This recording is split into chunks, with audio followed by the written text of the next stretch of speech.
You watch the pundits and the polls. Hillary appears to be a shoo-in, is what they say.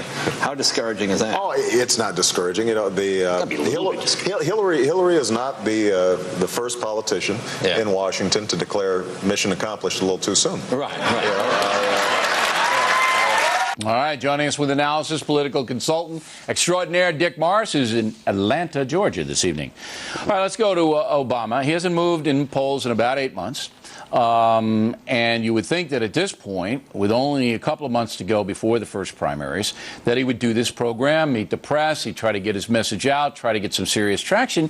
Yet he goes on Leno, which is fine. I have no problem. Tyra Banks exclusively. What do you think's going on there? Well, first of all, you're wrong, Bill. He has moved. He's gone from 23 to 18. And the point is that Obama has not been able to get past the biographic phase of his campaign. His campaign message kind of is, here I am. And he just hasn't gone past that. When he's asked, how do you differentiate yourself from Hillary Clinton? Instead of what he should do, which is to say, you're not going to pull the troops home from Iraq and I am, which would appeal to the left, he says, oh, 5 years ago, if you look through the files, I opposed the war and you voted for it, and that's the difference between us. He just doesn't know how to use issues to shape the election. Okay, but that's your job. If he would hire you, you would tell him. But there is a conscious... Well, would you want my phone number? Look, Morris, you can call him up and offer your saying if you want to. Okay. Sorry. Yeah. But there's a conscious decision made to keep Barack Obama away from venues that would challenge him. Now, this is what I'm not getting. He's glib.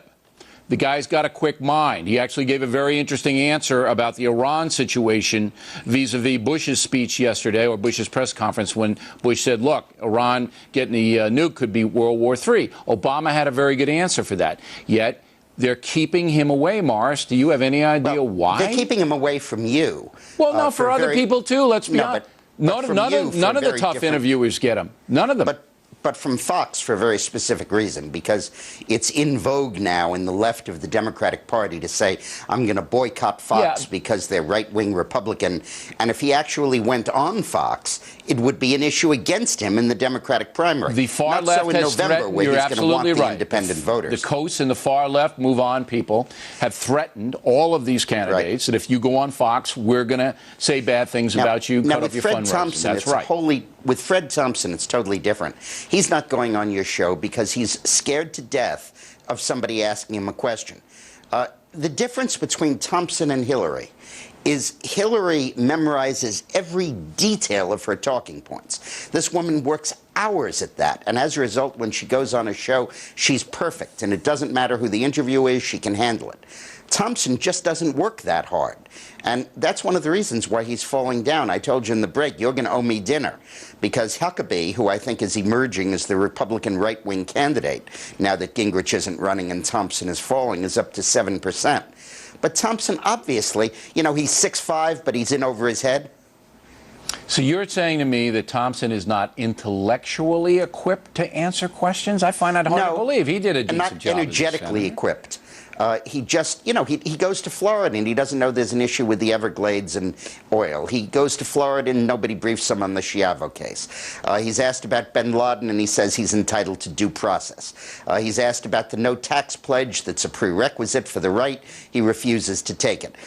He's asked about his lobbying for abortion and he says, I forgot about it. I don't recall it. It's not that he's being disingenuous, it's that he's being lazy. Look, what's the difference between Reagan and Thompson? The difference is that Reagan, as an actor, spent 20 or 30 years developing his stump speech, his approach, and his pitch, and then ran on that. Thompson is hoping to go right from somebody else writing the script to a speechwriter writing the script and make it work, and that won't stand up under you or Russert or any of those questioners. Now, can Thompson regain momentum? Because he's still fairly high in the polls. He's beating McCain and Romney.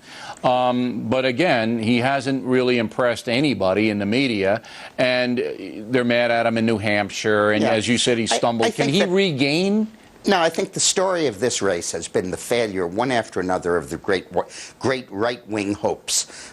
You had Romney, who stalled because of the Mormon stuff. You've had Thompson, who stalled because of his lack of energy. You have Gingrich, who's not running. You have Richard Allen, who got knocked out in the Senate campaign. And as they dig archaeologically through the corpses, I believe that my old client Huckabee is going to move up into contention. Well, we'll see. If Huckabee, and you're going to owe me dinner. If Huckabee gets more than 10% in the national polls, I have to buy Morris a Big Angus third No, forget pounder. the Angus. I drink wine. No, you're getting the Expensive Big wine. Angus.